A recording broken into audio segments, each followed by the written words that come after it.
Hello and welcome to another episode of Time SEO number 5 we're up to. So if you haven't seen any of these videos before, what we try and do is impart or instill some SEO wisdom in the time it takes to brew a cup of tea. So get that kettle boiling and let's get started. Today we're going to be talking about two things, two very actionable things that you can do on your website. We're going to be talking about optimizing your page speed, also reducing your page size, which is super important and often not thought about. So what we're going to do is we're going to pull up Google PageSpeed Insights and we're going to pull up an audit for GTmetrix at the same time. Now, once they're done, we're going to start diving in. If you're seeing issues in the page speed around optimizing images, great, super quick win. What we need to do is we can see how much image size we can reduce. You need to go to something like Tiny PNG or Tiny JPG and just compress your images in there and re-upload them. And then go to the page that's referencing that website and changing what image that's using to the new compressed version. Great, some instant savings. But what if you've already done this? What else should you be looking at? Well, you've probably heard of caches and CDNs and all these kind of things, but the biggest killer, 3 times more than any of those, is page size. And we don't even talk about it. So what am I talking about here? And give me an example, Harry. Well, page size, if you pull up your GTmetrix, is going to come up here and it tells you how many megabytes your total page is. And you can see the average is about 2.97. So if yours is a lot higher than that, or in this case exceedingly higher, we need to get to the bottom of why. So a great thing we can do is we can use a waterfall chart. Now before we do that, we're just going to look 19.1 megabytes. I'm going to look at this website, Boosted Boards. I'm going to scroll through. Yeah, we got some images here. That looks good. But I'm not seeing, I've got to be honest, I'm not seeing 19 megabytes worth of images here.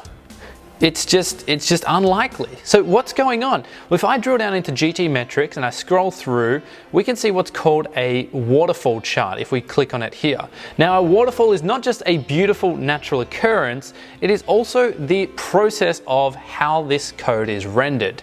Now, if you scroll down, we can see it's kind of cascading here. It's not loading as well as it could, but really what I'm interested in is all these things going on here. What are all these?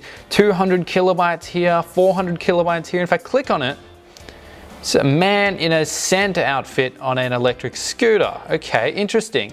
But that's coming from the home page. Now, I don't remember seeing that image on the home page. Where could that possibly be coming from?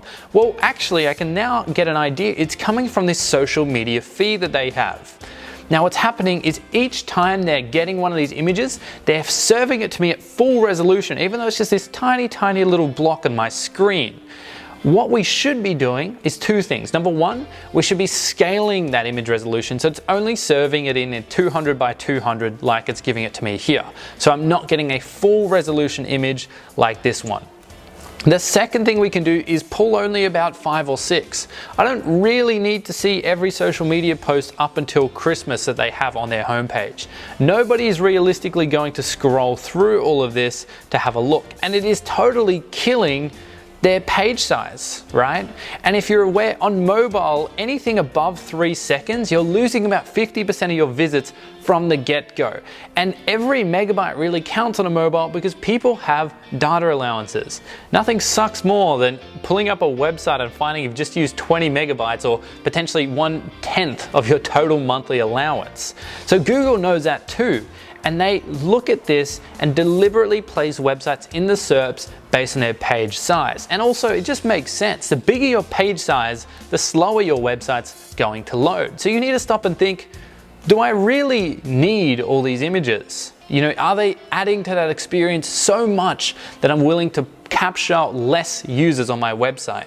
In this case, I think it's a definitive no. I don't think these images are really adding anything to the experience, especially when we're only looking at 6 of them at a given time. But go through your website, have a look at your homepage and some of the key pages and deep dive into why your page size is too big. Or if it's just right, perfect, we don't need to worry about it. But this is an actionable tip you can do in just a few minutes as you get that tea going. So I'm gonna dig into my tea now. It's been enough time, but have a look through and see if you have any great insights that you've found and can employ on your own website. Until next time. You got the, it's a very good point. yeah, I like that, okay, I'm done.